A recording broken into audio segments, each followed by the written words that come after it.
Assalamualaikum warahmatullahi wabarakatuh. Jumpa lagi karo Ari wong Solo. Piye kabare semuanya? Sehat toh? Jangan ada halangan suatu apapun. Masih Mbak E, piye kabare? Insya Allah semuanya sehat toh? Aku kurang ngerti aku harus ngomong apa iki. Beberapa hari ini tidak membikin vlog, membikin video. Tapi aku harap cerita sidik mas.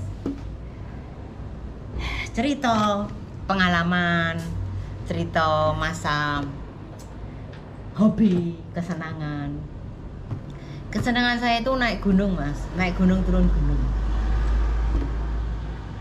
Saya itu berkali-kali saya seneng naik di Gunung Lawu mas. Saya punya cita-cita saja kepengen naik Gunung Everest. Tapi ketoknya nggak tahu. Nonton wae nonton yang TV, iya Mas. Saya akan menceritakan sidik kesenangan saya, apa yo, kecintaan saya dengan alam. Karena apa? Kita itu harus menyesuaikan dengan alam. Karena alam itu corone hidup segala-galanya, ya Mas yo. Kenapa saya bisa bicara? Karena saya dengan alam itu bisa memahami corone apa yo. Wah, alam itu pokoknya ciptaan Tuhan yang tiada tara, yang indah sekali. Coba siapapun atau mas yang sudah profesional, yang sudah jadi apa ya, leadernya mountain, mungkin ngerti piye to alam, piye to dengan naik gunung, piye to dengan menikmati, piye to carane menghargai, piye to carane bisa menjunjung tinggi corone, menjunjung tinggi itu menjunjung tinggi segala-galanya yang kita lihat, menjunjung tinggi Tuhan yang Maha Esa, menyadari hidup. Karena kalau ada kita di tengah puncak gunung dengan memandang di bawah sing dengan lautan kabut luas, mega sing berjalan seperti kabut putih indah ciptaan Tuhan. Wih, mesti yuk kangen sekali mas. Saya sudah hampir berapa ya? 3 tahun, 4 tahun ya. 4 tahun lebih ya. Saya bukan tidak. Tapi insya Allah nanti setelah saya bisa liburan ke Indonesia, liburan panjang, nanti bisa kerja lagi liburan, begitu saya akan mulai dengan menikmati alam. Karena alam itu segala-galanya. Alam itu pokoknya Tuhan itu menciptakan segala-galanya. Jadi saya khususnya senang banget mas, senang sekali dengan alam. Gini mas, saya itu petualang. Saya itu orangnya berpetualang. Saya suka sekali berpetualang dengan alam, berpetualang dengan kesunyian malam, petualang dengan orang-orang yang apa ya, senengnya mengatakan kuwi lho medeni piye yo mengapa ya carane mas, carane orang-orang sing seneng kuwi lho aja merono kuwi angker banget, kuwi angker. Nah itu saya suka, itu saya suka untuk datang kuwi angker, iki angker. Saya percaya sama dengan Tuhan dan saya percaya memang dunia lain itu ada, tapi semua itu saling beriringan. Jadi aku seneng kuwi mas. Tak ceritani sedikit. Nanti mungkin saya akan bercerita banget. Soalnya ini orang yang ceritakan untuk masalah-masalah kapal. Alhamdulillah yang ada di Fiji mungkin ini insya Allah alhamdulillah sudah terbang ke Indonesia. Tapi masih ada juga yang di sana mas. Tapi kita omongan lainnya rodok refreshing sidik lah ya, biar ngerti piye to Bu Ari itu kesenangannya, piye to hobinya. Hobi saya itu traveling, hobi saya itu alam, menyatu dengan alam. Hobi saya begitu mas. Ini sudah berapa kali saya naik ke Gunung Lawu, tapi saya sampai lupa berapa kali. Saya akan menceritakan yang paling apa ya, paling berkesan. Mungkin orang lain dikira saya orang gila mas, dikira saya orang gila. Mungkin orang lain waktu itu melihat saya takut, opo piye aku ora mudeng. Terakhir waktu itu saya punya liburan ke Indonesia 1 bulan. Saya sempatkan naik Saya tidak bawa orang waktu itu Mas. Saya naik ojek dari Terminal Tirtonadi jam setengah 8 malam, kalau nggak jam setengah 9 malam. Setengah 8 malam, setengah 8. Habis maghrib saya berangkat, diterke bapakku. Sebetulnya mau naik bis, tapi bisnya wis terakhir, entek kita bisnya terakhir jam 6 kalau nggak jam 7.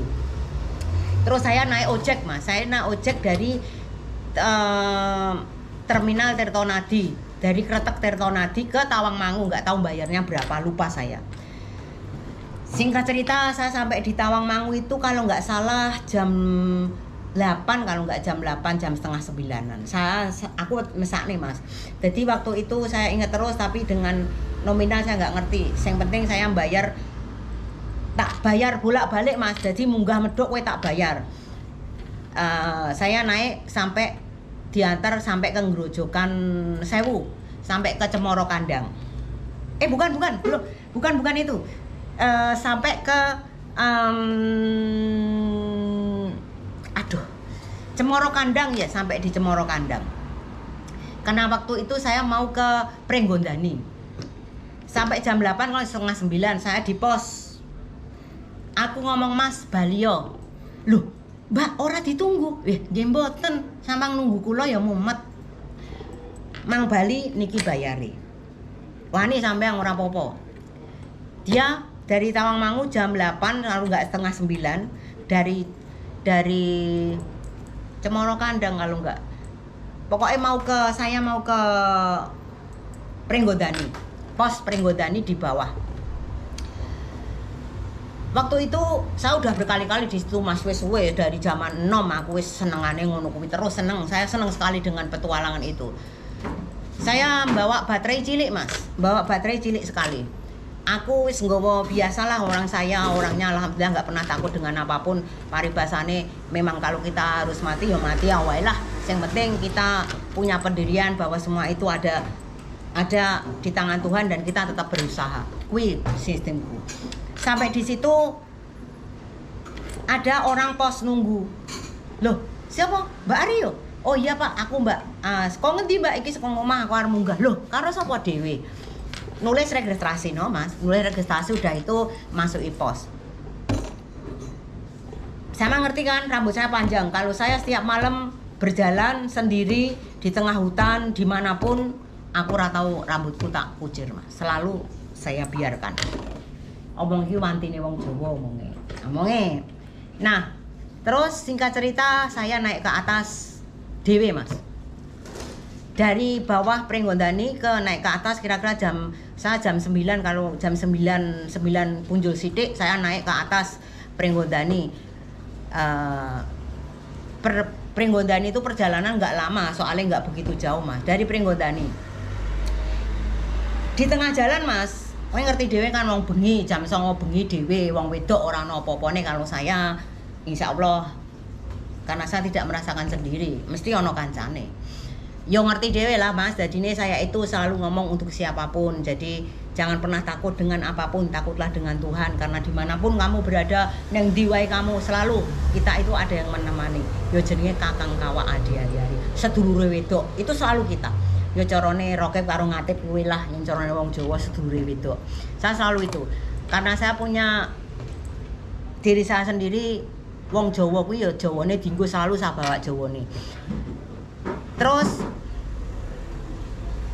untuk pengalaman mistis kuwi selalu ada mistis. Mistis itu dari perjalanan mulai dari pertengahan Kretek cilik, dari Prenggondani kuwi sampai di atas. Kuwi ono wae Mas. Ono sing ngetutke ning burine, ono sing itu semua bayangan. Tapi nggak apa-apa, yang penting kita nggak mengganggu mereka. Dia cuman menemani kita. Jadi setiap perjalanan malam kita, selalu ada yang menemani. Jadi ojo wedi, wah ketoke kaya ngene padahal dia akan ngganggu kamu. Corone menyapa. Jadi tidak usah kita menantang, menghitung, nggak usah. Itu sistem saya loh, sistem gue ya Mas ya. Coba nanti insya Allah saya akan mengetes keberanian saya. Kalau saya nanti pulang ke Indonesia, aku harap mencoba itu lagi. Aku harap mencoba keberanian saya. Isih wani ora to kaya dhisik gitu. Nah, singkat cerita aku sampai di Prenggondani. Di sana yo ngerti dhewe ya. Enggak begitu banyak orang. Saya wong Islam Mas, tapi saya tetap menghargai para leluhur. Aku ya tetap piye carane, saya bukan menyembah, saya bukan meminta, saya hanya meminta dari Tuhan. Orang bukan musyrik saya. Nah, setelah itu di situ pagi hari saya masih di Pringgondani, saya turun sore Mas. Saya turun sore jam kira-kira jam 5 jam 6 lah. Turun sore jam 5 jam 6. Saya naik ke Cemoro Kandang. Tapi itu bukan jalan, bukan. Saya dari Pringgondani ke bawah jalan, terus dari Pringgondani jalan Pringgondani saya naik ojek kalau nggak salah, naik kol angkutan itu saya ke Cemoro Kandang jam 6 sore kalau nggak jam 7. Saya naik ke atas, saya naik ke Tawangmangu di Gunung Lawu. Dalam perjalanan saya malam itu saya tidak ada teman Mas, saya sendiri Mas, aku dewe melaku dewe. Jam 7 masih saya ngisor, lho Mbak jenengan munggah dewe, oh Mas, berarti wis kulino iki. Ya wis alhamdulillah Mas, wis kulino munggah ya wis. Neng dhuwur akeh wong Mas, oh neng dhuwur ora ana wong, gur sithik tok, mbok yem isih. Saya dengan mbok yem wis koyo anake Mas. Terus saya naik ke atas itu waktu itu di pos 1. Pos 1 kuwi ra ono apa-apa Mas. Pos 1 itu nggak ada orang, nggak ada apa. Padahal waktu saya kuwi neng Cemoro Kandang kuwi gur ono Mas tok siji nulis registrasi terus munggah, aku munggah. Tapi yo nggak ngerti yo Mas, yo perasaanku yo kuwi yo wong biasa, perasaanku yo biasa, tole-tolene ngono kuwi akeh banget. Lah, sekong mburiku wis nututi bum akeh. Loh, Mas, aneh ndi Mas? Munggah Bu. Ayo bareng loh. Ayo Bu bareng Bu karo aku Bu. Aku kaget aku. Wis genah orang. Darakku sapa Bu, tak sawang kok rambutnya do banget. Darani apa? Darani Mamedi apa piye? Masuk Mamedi ketok lho ngono. Perasa ngegas sing ora-ora, tak ngonone kan Mas. Nah, terus dek diam saya munggah terus munggah kok teng gedebuk wong pirang-pirang Mas. Itu pengalaman real nyata saya. Munggah terus munggah sampai di pos berapa itu wangin Mas, hujan angin. Ini juga untuk mungkin saya masih belum pengalaman untuk naik gunung, tapi yang saya ngerti dan saya tahu setiap kita ada kabut lewat kita jangan berdiri Mas, jongkok ndungkluk Mas, seperti kita menghargai mereka. Sebetulnya kita itu ndungkluk untuk dia memberi jalan dia. Yang ingat kita berdiri apa jenis kuwi kabute datang kita berdiri kena. Nanti kita bisa kedinginan, kita bisa wis pokoknya yes komplit. Jadi kita jongkok Mas. Jadi setiap kabut itu datang. Soalnya di Tawangmangu kita di Gunung Lawu kita nggak akan tahu kapan kabut itu datang. Bar padang ngerti kabute datang seperti kaya topan ya lho Mas. Jadi kabut itu datang itu nggak akan lama, kita jongkok sampai dengan kabut itu berjalan, sampai kabut kuwi hilang. Ya nuwes kita berdiri jalan lagi, kowe nono yuk kita jongkok lagi. Itu pengalaman yang saya jalani karena saya alhamdulillah sering ke Gunung Lawu. Dari pengalaman itu saya bisa ngomong. Terus bukan pantangan yo Mas Sajano, sebetulnya bukan pangan tapi luwih becik rasa. Siji rasa ngomong adem, ora usah ngomong sing ora usah nantang sing piye-piye karena alam itu bisa berbicara. Ya ora Mas. Terus kita menghargai wae, apapun yang ada di situ kita menghargai. Di batin wae, ora usah diomongke mengko yen wis ning ngisor. Dadi umpamane kabut tebal apa piye, kamu harus jongkok dulu yen kabutnya jalan. Tapi kalau kabutnya itu ada di situ, kamu jangan menerjang kabut dulu, diam aja di situ, menengo sampai nanti kabutnya lungo Mas. Kabut itu gak akan lama kok, kecuali kalau badai kabut lah kamu jangan kemana-mana dulu, wis meneng wae ning kono, jangan bergerak, diam aja di situ. Kuwi lho Mas, iki pengalamanku lho Mas. Tapi kalau yang lebih pengalaman lagi saya nggak ngerti, soalnya kan aku wong tuwek Mas. Wong tuwek zaman aku munggah, zaman aku nom ya ngono kuwi. Dadi yo iki untuk anak-anak muda yang suka naik gunung, neng ngendi wae kalau memang kabut itu akeh datang, lebih baik kita diem, kita duduk jongkok. Kita jongkok. Jangan terus duduk ini, jangan jongkok. Kita jongkok jadi ini carane kalau wong Jawa ngomongnya apa ya ngajeni. Kui lelembute liwat. Sing ra ketok liwat. Itu dengan logika kabut, tapi kalau wong Jawa kui sing ora ketok liwat. Sing ora ketok liwat le. Yo memang kalau kita, aku percaya kalau saya itu percaya karena saya wis ngalami sering bola-bali le wis kalau itu wis ngalami bola-bali sing di pasar setan, sing di sing ning Argo Dalem, yang di Argo Dalem itu pengalaman yang paling ya Allah paling seperti mengena di hati saya sampai saiki iki kena Mas. Semoga ini bisa diambil hikmah, bisa diambil pengalaman. Kalau niat kita baik, insya Allah Tuhan akan menolong kita. Waktu kui Mas, saya tak ceritakan saya naik sendiri terus sampai dengan pengalaman yang lain nanti lebih jelasnya tak kasih vlog di lainnya. Sampai saya di Argo Dalem itu pas jam berapa ya? Pokoknya hampir pagi saya di situ. Jadi wah yo isih hanunan. Peteng nggak ada apapun, kalau hanya dengan suara gamelan orang menyanyi, orang nangis, itu yang gunung wis biasa Mas. Padahal di bawah tidak ada orang orang digawe. Mungkin ki pantulan. Mosok jam 3 bengi ana wong nyanyi. Mosok jam 4 esuk isih ana wong gamelan yo. Yen aku kuwi hal yang lumrah. Saya sampai di atas di Argo Dalem. Wis petenge ndedet setengah modiar Mas. Petenge ora umum, petenge ra umum. Karena niat saya alhamdulillah baik, saya hanya meminta dengan Tuhan semua lantaran dari siapapun. Waktu saya berhenti jenak untuk berdoa, ngerti-ngerti apa Mas? Ya Allah Gusti, itulah yang paling biar semuanya ngerti. Ini saya share untuk semuanya pengalaman saya karena sudah ada yang saya kasih tahu tapi sapa ora ngerti. Itu bulan Mas, bulan itu gede banget Mas, wes memancar itu.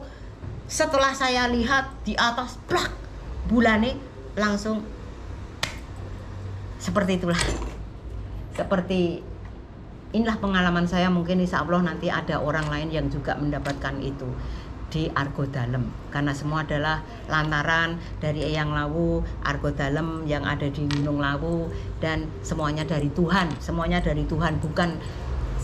bukan dari siapapun. Kita bukan musyrik karena kita di Argo Dalem, kita di Tangmangu, itu dimanapun kita meminta hanya dengan Tuhan karena kita di situ kan kita bisa menyatu dengan alam. Yen alame kita itu iso menghargai alam ki aduh rasane ning kene iki lho Mas. Aku gur ngomongnya kabutnya Gunung Lawu wis ana ning rasa dinginnya itu sudah saya rasakan. Wis tak rasane Mas. Kuwi lah Mas, ki pengalaman sing paling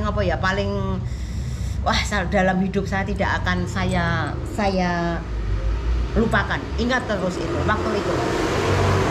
Bulan di atas itu Mas. Wah, itulah Mas. Sampai sini dulu aja Mas yo. Saya ceritakan, nanti akan saya ceritakan lebih detail lagi. Piye to Bu Ari, saya itu suka sekali dengan bukan mistis Mas. Saya hanya percaya dengan Tuhan, tapi saya suka mengetes diri saya sendiri. Wani apa ora to aku? Pernah saya ditantang sama orang, "Wen wani moro ning kono, kowe ra bengi dikletak macan." Aku wani. Kalau memang aku mati, aku mati. Nyatanya alhamdulillah sampai sekarang. Iya enggak Mas? Jadi saya tidak takut dengan omongan siapapun, saya hanya takut dengan Tuhan, dan saya percaya dengan diri saya karena Tuhan. Iya Mas. Jadi Mas Mbak semuanya, Bu inilah cerita sidik saya. Lagi banyak lagi cerita mistis saya kalau saya pas malam kemana saya sampai nanti akan saya ceritakan di vlog saya ini. Semoga ini bisa menjadi nambah pengalaman, nambah wawasan. Oh iya Bu Ari kayak waktu kene omongin ngene, mungkin bisa diambil hikmah yang tidak bisa buang jauh-jauh. Saya sukses Mas, kamu bisa, saya bisa, semuanya sukses untuk dunia. Udah. Assalamualaikum.